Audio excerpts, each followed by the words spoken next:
He makes the game look so easy, so easy. Just a very, very beautiful player to watch. Golden child. He was like the golden child. He was perfection. Oh, man, what a play by him. How did he score that? I don't know. He was a child of power and privilege. When he came home from school, he had to call me at the Pentagon. Oh, can you believe he got that high? He transformed Duke into a dynasty. As good an athlete as they all had, they didn't have Grant Hill. Grant Hill, smooth as silk. He redefined the image of pro basketball. Grant is everything good about the NBA. And was touted as an heir to the king. This is Jordan-like. He just takes over the game. He's one of the best players that's ever played this game. Then, crippling injuries turned Grant Hill's career into an epic test of character. Grant has been put to sleep and operated on 4 times. This is not the first time he's come back. This is the second time he's come back. People think I'm washed up, that I'm stupid for trying, that I'm done. But Hill vows to beat the odds, mounting one final effort to stake his claim to greatness. He's got a true warrior spirit, and he will not yield. He feels like something was taken from him, and he's ready to take it back. If I can get back, man, watch out. This is Grant Hill. Beyond the glory.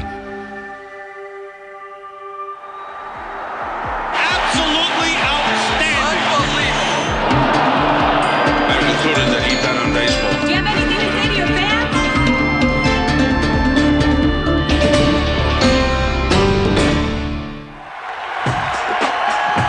January 16th, 2003. A Thursday night game between the Washington Wizards and the Orlando Magic, and a final twilight matchup between basketball's once and future kings, Michael Jordan and Grant Hill. I wanted to go against Jordan. And I knew that it was probably my last time playing against him. At age 40, Michael Jordan was on the home stretch of a perfect career.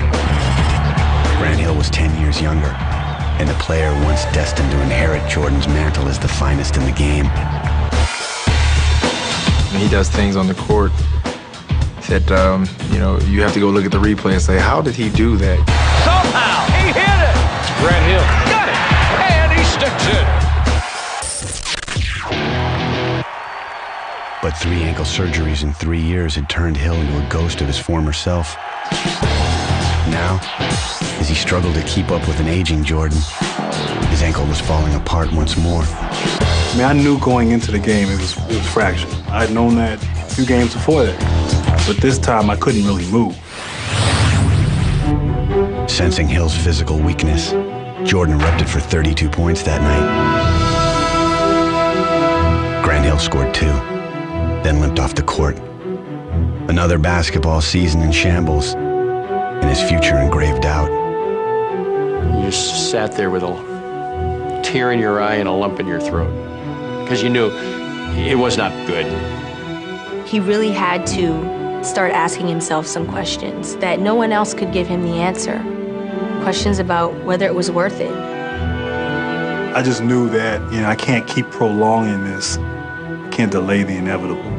This would maybe be my last time.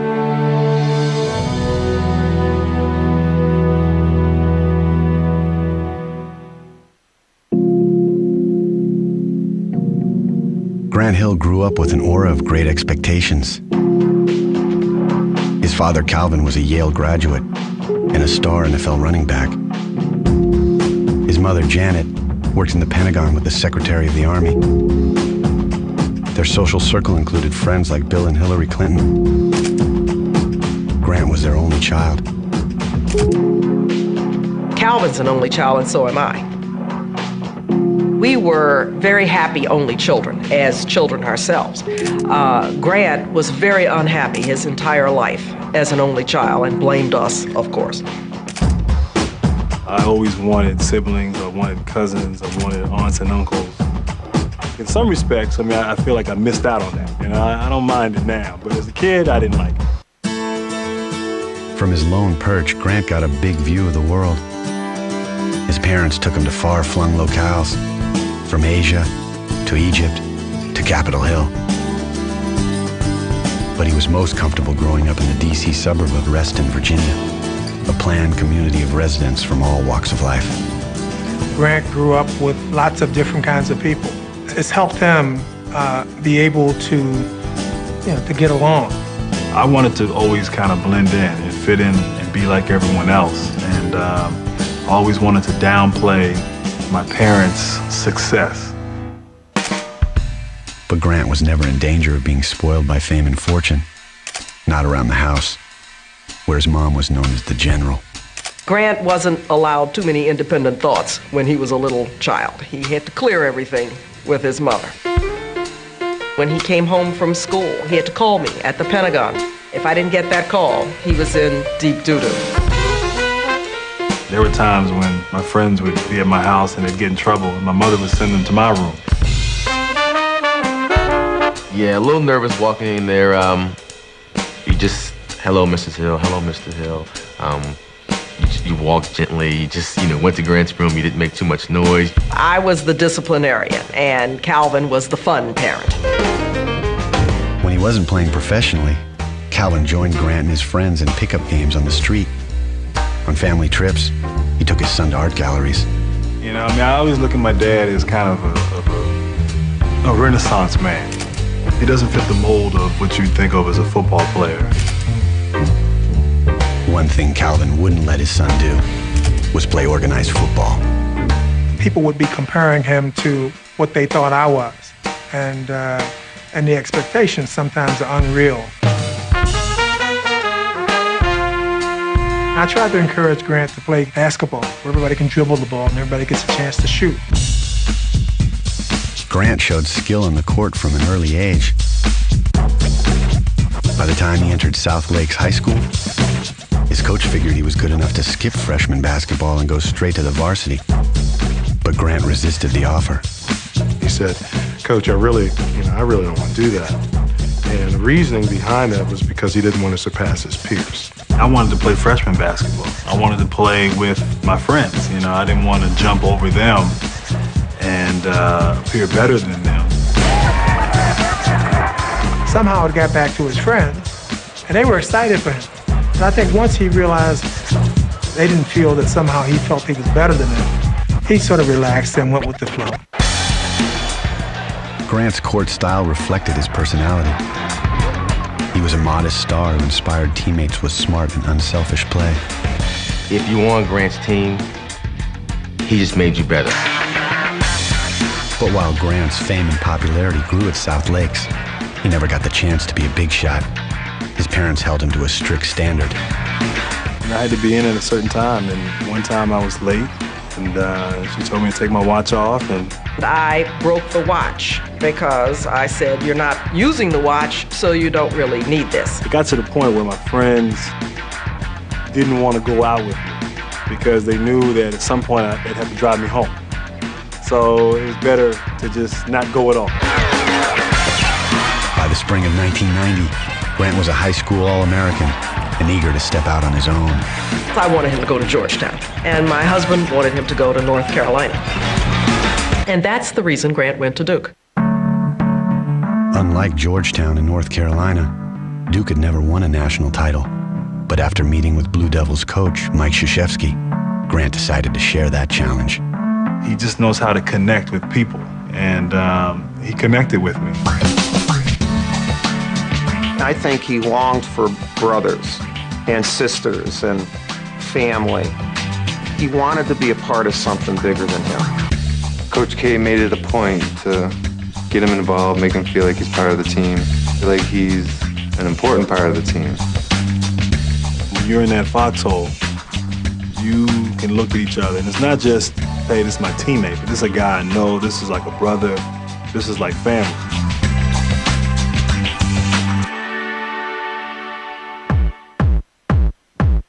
As his freshman season unfolded, Grant fit right in. Grant Hill buries another one. Grant Hill for Duke. This man ranks right up there as some of the best I've seen in college basketball. In the spring of 1991, Duke met defending champion UNLV in the NCAA Final Four. Grant Hill comes out of the pack. He's playing like a veteran. Grant held All-American Stacey Augmon to 6 points as Duke stunned everyone to advance to the finals. As good an athlete as they all had, they didn't have Grant Hill. He'll call. Oh, can you believe he got that high? Look at this play. Incredible. Duke has won its first national championship. 19-year-old freshman Grant Hill had made his entrance on the national stage. Few imagined what he would do for an encore. Will the dream die here for Duke? 2-point-something seconds left on the clock. And Coach K asked me if I could make the pass. There's the pass to Leitner. Puts it up.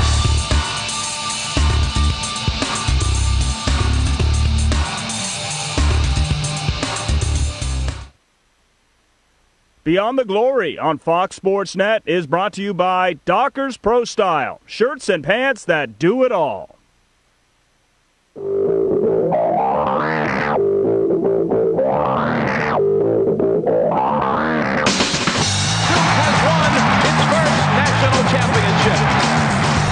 Winning their first NCAA title in the spring of 1991 put Duke University and Grant Hill on the map.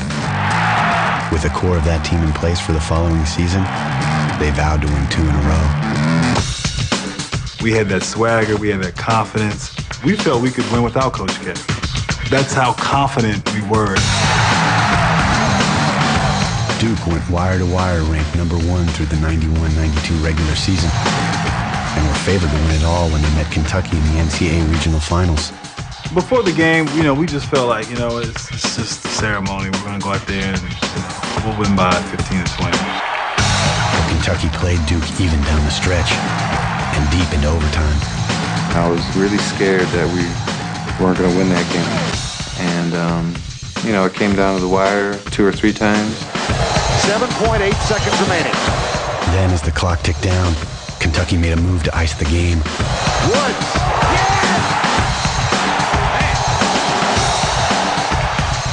And all of a sudden, our run for this great year, #1 all season, looked like it was going to be over.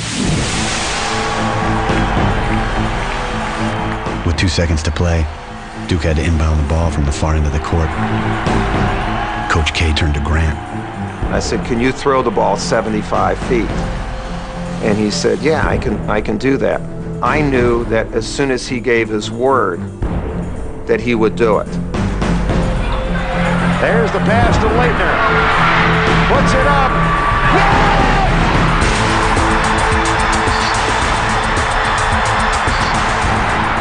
Football was in my genes, and I had one time on national television to display them. So that was kind of neat. Duke went on to win their second straight title in 1992.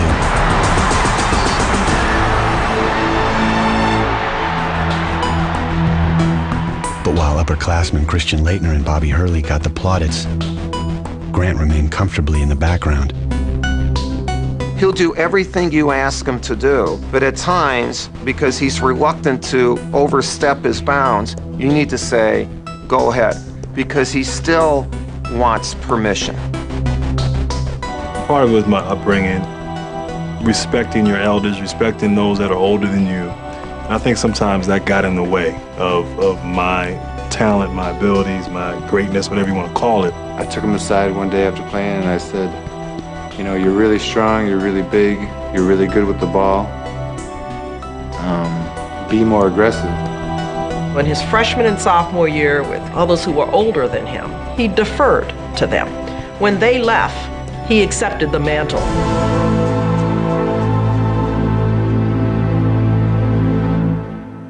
Grant comes down. Not only did he hit on his back, but he hit his elbow as well. This kid's a tough kid. By his senior season at Duke, Hill was displaying leadership and competitive fire. With this speed! 7'1" Jim McElvain ended up on the floor. In the spring of 1994, Coach K turned to Grant to lead his undermanned team into the NCAA tourney. I said, we're going to ride you as long as we possibly can. We had a thing, and Coach K called it the going to Charlotte offense, because that's where the Final Four was. That going to Charlotte offense meant give the ball to Grant and get out of his way. Hill for three. Beautiful passing by Hill. Blocked by Grant Hill. The most versatile player we've seen in a long time in college basketball. Now he goes for the tie.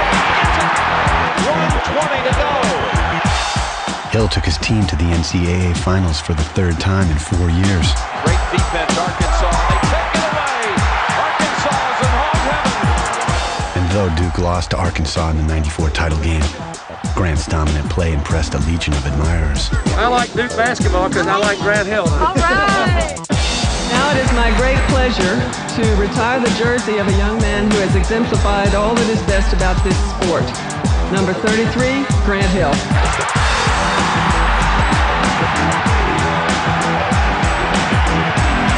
By the time he came out of Duke, he was a celebrity. Not just a great player, but he was a marquee player. With the third pick in the 1994 NBA draft, the Detroit Pistons select Grant Hill from Duke University. Grant Hill stepped up to the NBA in the fall of 1994 after Michael Jordan stepped away. There was a void of Michael's departure to baseball at that point, and the sense was, who's going to take his place? Well, here's Grant Hill. Hill didn't disappoint.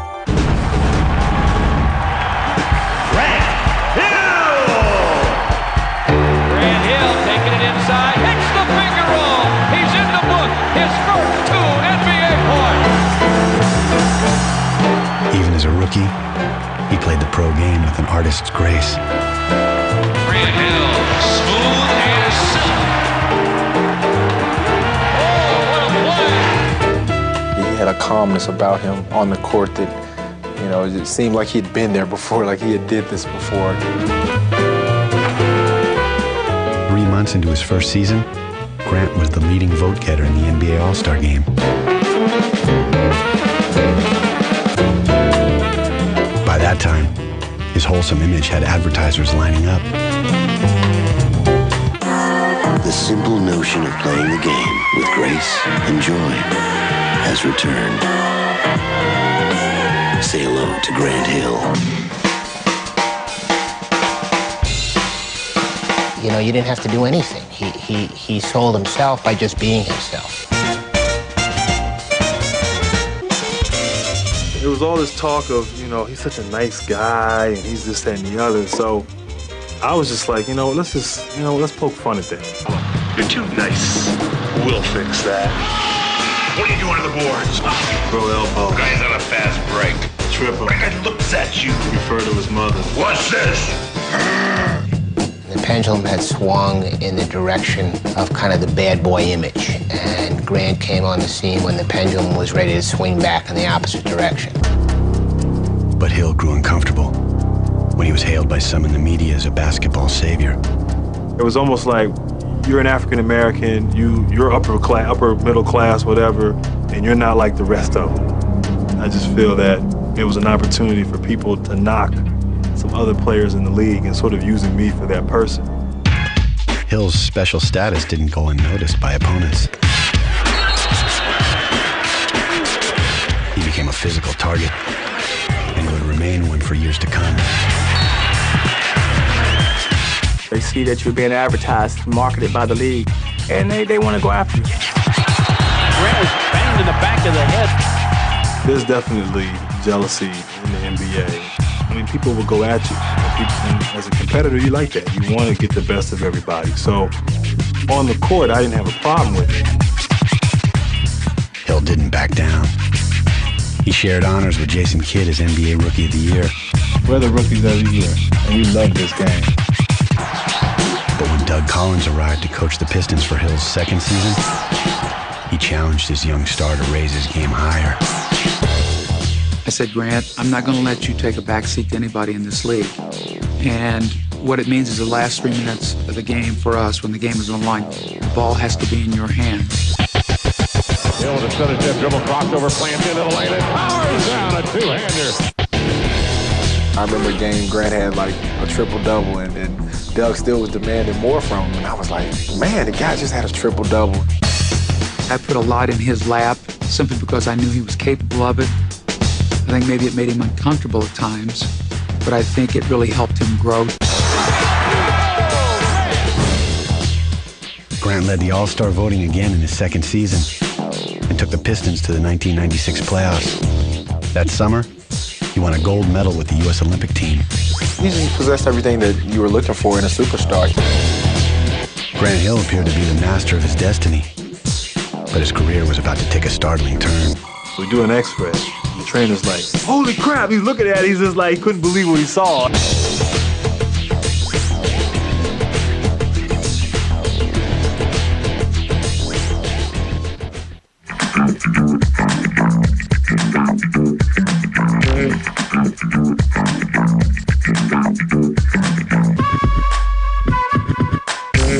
By his third pro season, Grant Hill was an NBA icon and the leader of a team on the rise. Now it's Grant Hill. Backdoor alley-oop to Grant. He led the Pistons to 54 victories in the 96-97 season and finished third in the race for MVP behind Karl Malone and Michael Jordan. This is Jordan. He just takes over the game. Grant Hill just crossed over and flew all the way to the hole. Take the base, go to the hoop, underhand scoop, go. Knocked away and stolen by Hill. Grant Hill lands it home. He has the ability to not dominate necessarily with his scoring, with his passing, his rebounding, and that's the way I utilized him in Detroit, and he was magnificent.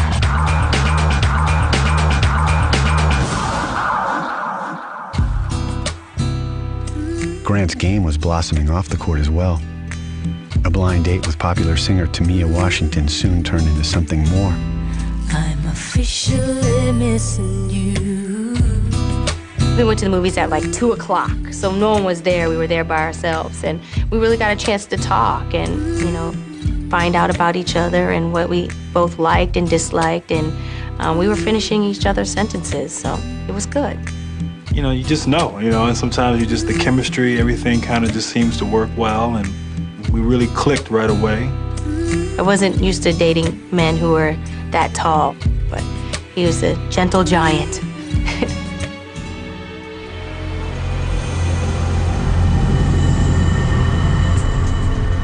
But not everyone admired Grant's easygoing personality. When the Pistons failed to reach the playoffs in Hill's fourth season, Doug Collins was fired.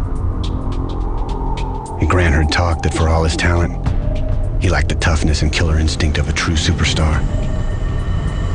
It goes back to Grant's demeanor and who he is. I want everybody to like me. I don't want to say anything to somebody that might upset them. You can't please everybody, and not everyone's going to like you.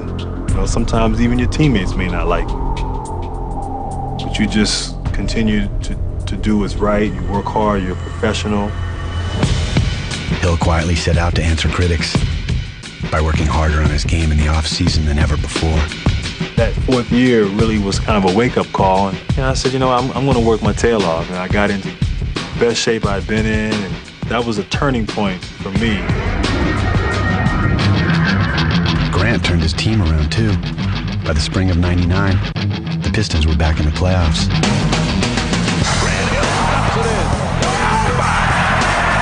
People talk, I think they think, Grant was too nice and wasn't fierce enough on the court. I know that's totally the opposite of what he was.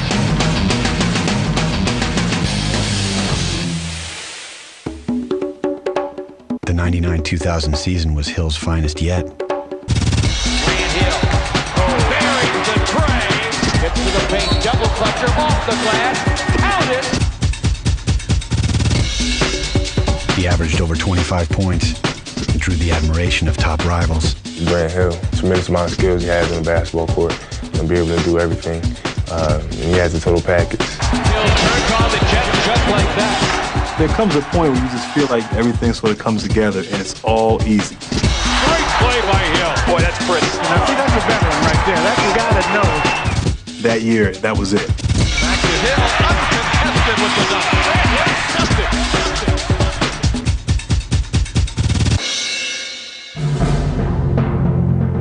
For 6 NBA seasons, Hill was an Iron Man on the court.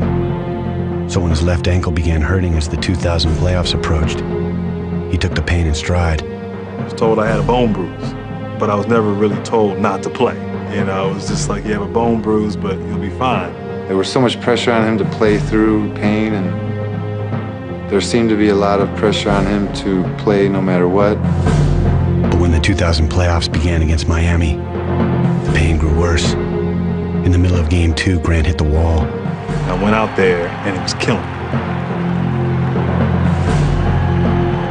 One play, he comes over and he comes to the sideline and he goes, Arnie, he goes, I felt kind of funny and I heard a pop and I said, well, come on out. And he goes, no. He goes, give me one more set to the next timeout. Third quarter, I pulled myself out of the game. And it was weird because I don't think the team knew the severity of it. After the game, Hill found out.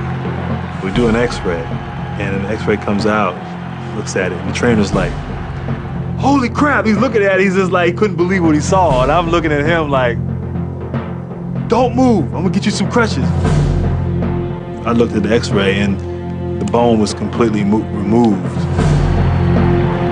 Grant Hill's season was over. So was his 6-year contract with the Pistons. But despite Hill's broken ankle, NBA teams lined up that summer to woo him away from Detroit. Chicago did a videotape where they had Oprah and she was saying, come to Chicago. And New York came in and they had like 5 or 6 celebrities there. And mind you, his leg is up, so everybody knew that he was injured, but it wasn't really, a big deal to them. In August of 2000, Hill agreed to a 7-year, $92 million deal with Orlando. Another star free agent, Tracy McGrady, quickly followed suit. You put Grant Hill with Tracy McGrady, and I mean, you're talking championship. Okay, the question is, what place do I prefer to live in, Orlando or Detroit? Orlando. Crutches or no crutches, Grant's future looked bright. I'll have surgery, I'll get better and be back, and I didn't know what I was looking forward to. We're running down the hallway and the doctor's like, could there be a chance he overdosed? Then I start crying.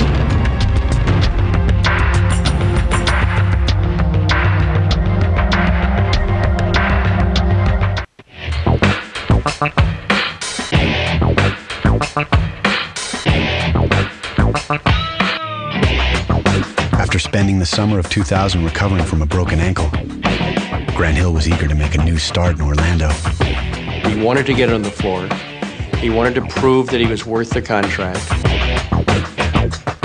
I went from being on crutches in 3 months, getting off those crutches, and then playing a month later.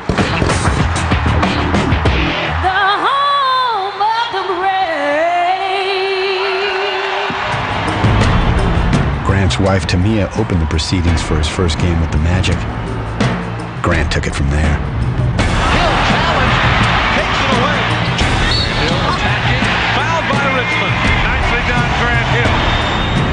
Hill helped lead the Magic to victory that night, but he wasn't the same.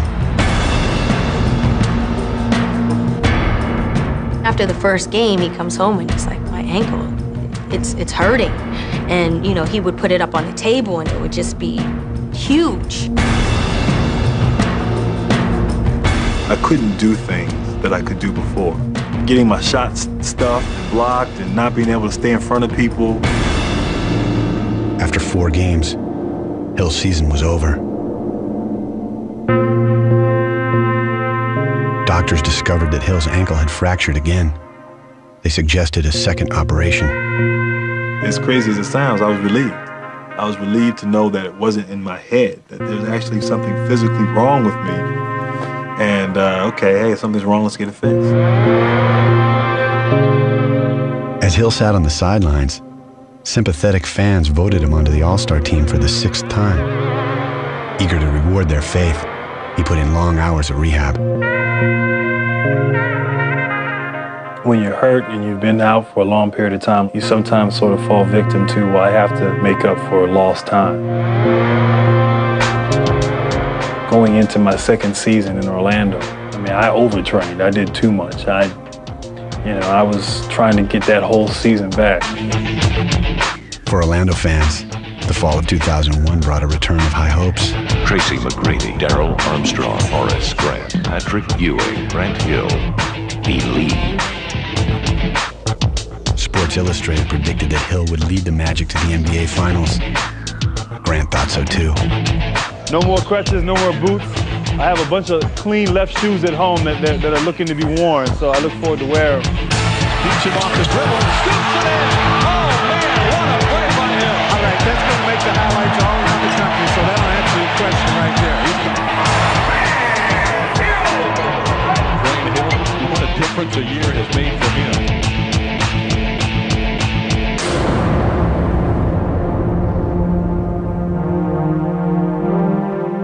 This time, Hill lasted 14 games before his ankle drove him to the sidelines. There was a lot of doubt and sort of worry on my part. Will I ever be able to get back? Even if the ankle heals. A week before Christmas, he underwent another season-ending surgery. In the midst of Grant's trials, there was one ray of light. A few weeks after his surgery, he and Tamia celebrated the birth of their first child, Mila. For me and what I've been going through personally, it was great to have, a welcome addition. When Mila was born, he was around all the time, and we enjoyed just being a family because our minds were on something other than, how's your ankle today?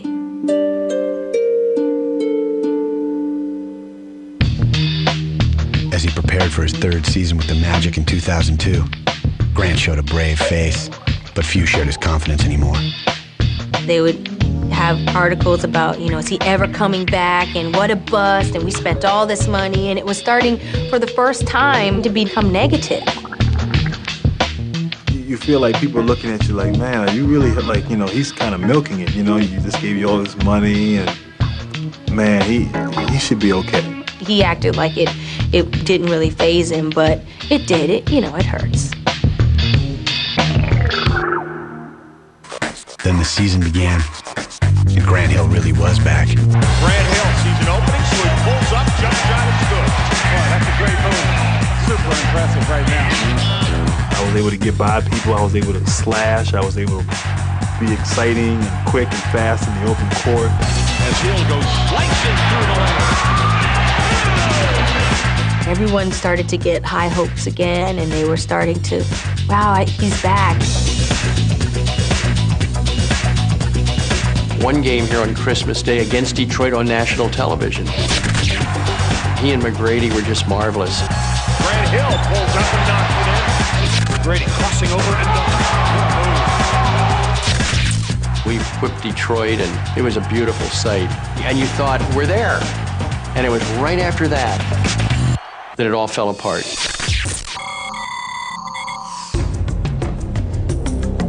A growing soreness in Hill's left ankle was attributed, at first, to tendinitis. When they said tendinitis, we were like, yes, he can work through that. I would sit out a few games, I would play, sit out, and it just progressively got worse over a 2-month period. He would come home and he would, talk about how it was hurting, and I was just like, I cannot believe it.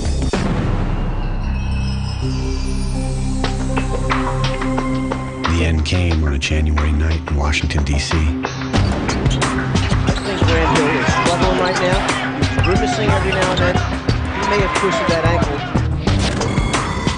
ankle. It was another fracture, and same fracture. And so that was tough, because I knew I'd gotten close.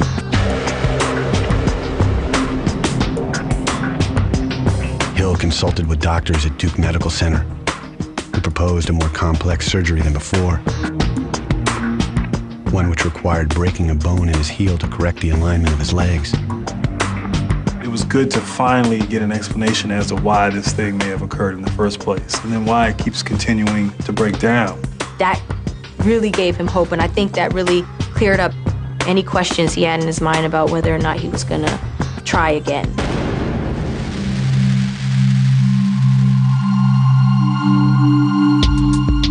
The surgery, performed at Duke Medical Center in March of 2003, was deemed a success. But 1 week after that, an infection from the operation sent Grant into a fever delirium. Tamia rushed him back to the hospital. I pull up into the emergency room and they have the stretcher and he's shaking and we're running down the hallway and the doctor's like, is he on medication?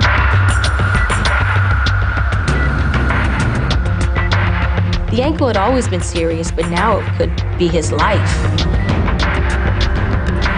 Ended up having a skin graft from my arm taken to kind of make a patch over the infected area. So that was quite an ordeal. We kind of really kept quiet about it for a long time because it was very scary for both of us. The surgery, the infection, and the prolonged recovery kept Grant on crutches for 6 months. It has been an ordeal.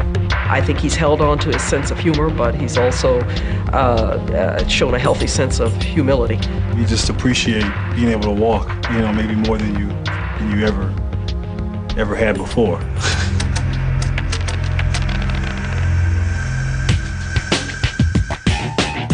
When the Magic began the 2003-2004 season that November, Grant Hill was not in uniform, but he was back on his feet and setting his sights on the prize one final time.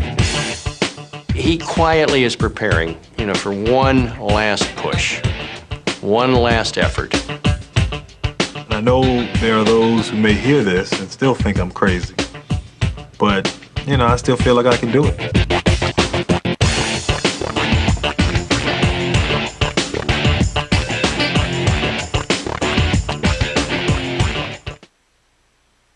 Beyond the Glory on Fox Sports Net is brought to you by Dockers Pro Style, shirts and pants that do it all.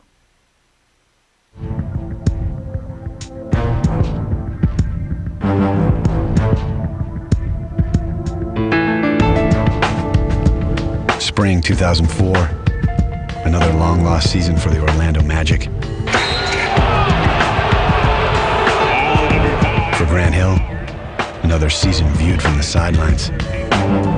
As tough as it is, it's also, I think, necessary to be somehow connected as much as I can to the team, to the guys. So, you know, can't play, this is the next best thing, I guess. To a new generation of NBA players, Grant Hill is an old school memory. The spotlight, which was once his, has moved on to a fresh crop of stars. When a LeBron comes or a Carmelo Anthony, deep within, Grant would love that challenge. So it does have to be frustrating. You know, he's sitting there off totally to the sideline. All he can do is watch.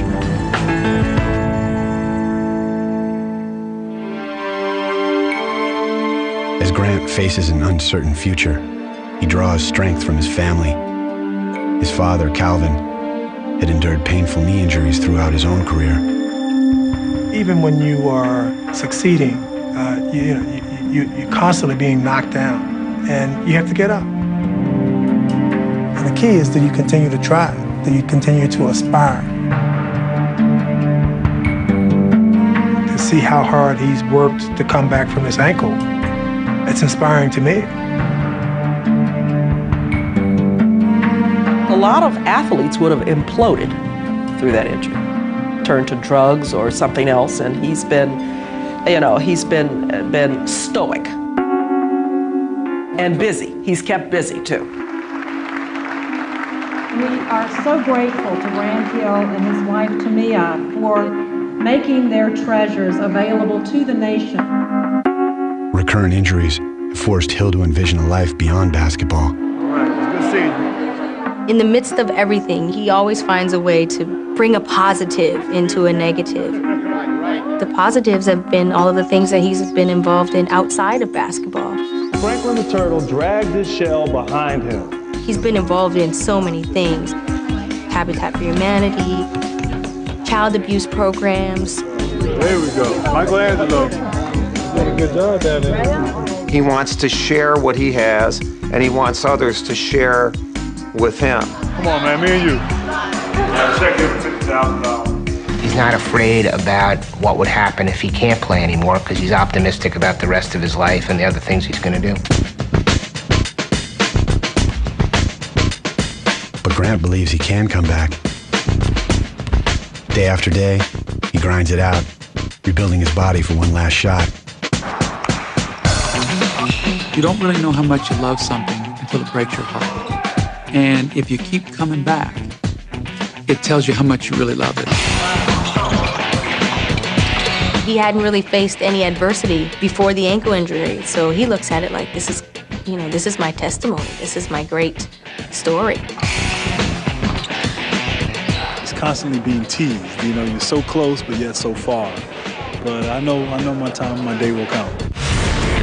Versatile player we've seen a long time in college basketball. Oh, what a play! Grant Hill, smooth as silk. Grant Hill's athletic odyssey is yet to reach its final destination. But for those who watched him persevere with grace and fortitude, he's already gone the distance. When you see a guy who has heart and he's trying everything he can to get back up, that's what it's about. We see so many young athletes succumb and fall apart. Grant's been able to rise above that. That may be the greatest accomplishment of all, to get through this circus that we live in, you know, and keep your values. It's a journey, man. It really is, and I don't think the journey's over. I think there's more to it. You know, I think there's a lot more to it, and you know, I'm on this ride. And I'm gonna finish it out.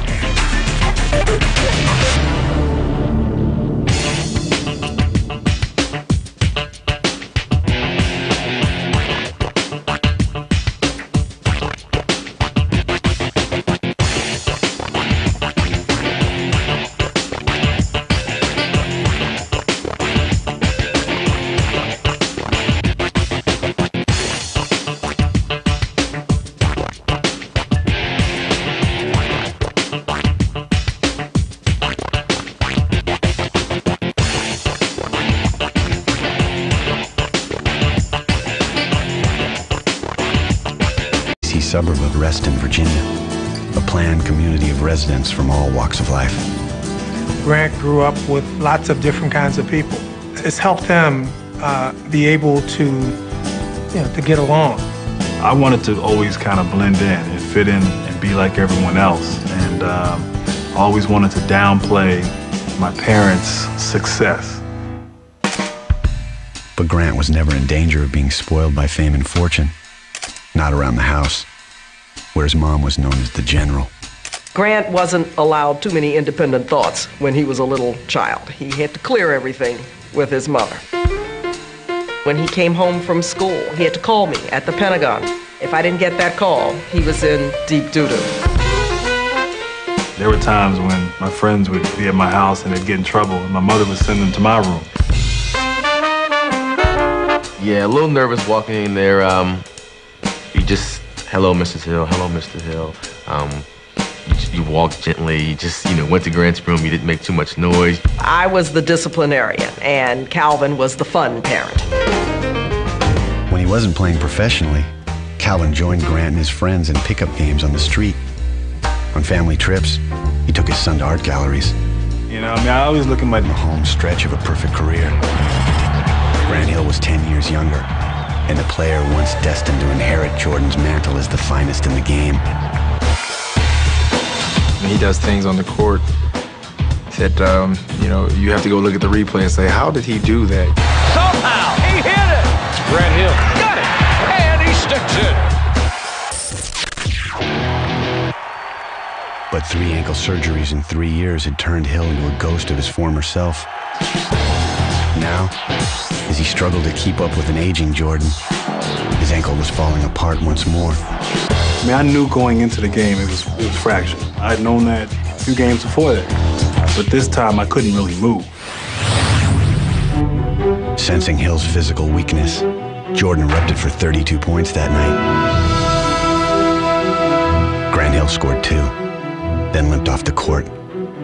Another basketball season in shambles, and his future in grave doubt. You just sat there with a tear in your eye and a lump in your throat, because you knew it was not good. He really had to start asking himself some questions that no one else could give him the answer. Questions about whether it was worth it.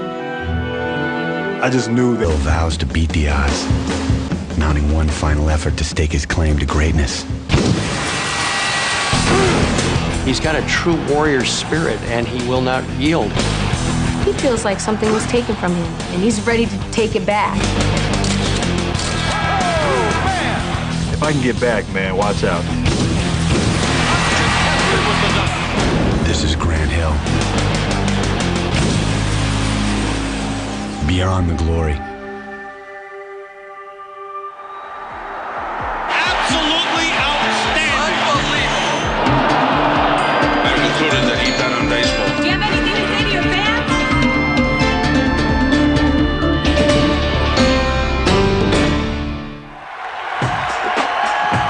January 16th, 2003. A Thursday night game between the Washington Wizards and the Orlando Magic, and a final twilight matchup between basketball's once and future kings,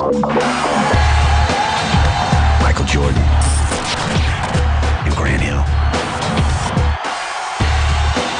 I wanted to go against Jordan.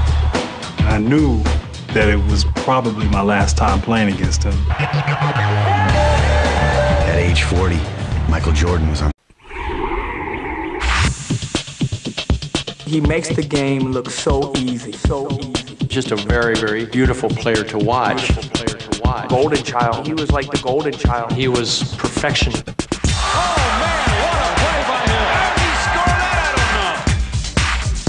He was a child of power and privilege. When he came home from school, he had to call me at the Pentagon. Oh, can you believe he got that high? He transformed Duke into a dynasty. As good an athlete as they all had, they didn't have Grant Hill. Grant Hill, smooth as silk. He redefined the image of pro basketball. Grant is everything good about the NBA. And was touted as an heir to the king. This is Jordan-like. He just takes over the game. He's one of the best players that's ever played this game. Then, crippling injuries turned Grant Hill's career into an epic test of character. Grant has been put to sleep and operated on 4 times. This is not the first time he's come back. This is the second time he's come back. People think I'm washed up, that I'm stupid for trying, that I'm done.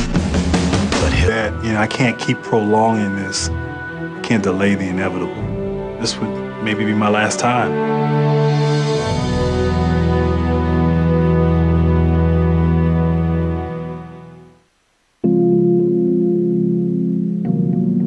Grant Hill grew up with an aura of great expectations. His father, Calvin, was a Yale graduate and a star NFL running back. His mother, Janet, worked in the Pentagon with the Secretary of the Army. Their social circle included friends like Bill and Hillary Clinton. Grant was their only child. Calvin's an only child, and so am I. We were very happy only children, as children ourselves. Grant was very unhappy his entire life as an only child and blamed us, of course. I always wanted siblings, I wanted cousins, I wanted aunts and uncles. In some respects, I feel like I missed out on that. I don't mind it now, but as a kid, I didn't like it. From his lone perch, Grant got a big view of the world. His parents took him to far-flung locales, from Asia to Egypt to Capitol Hill. But he was most comfortable growing up in the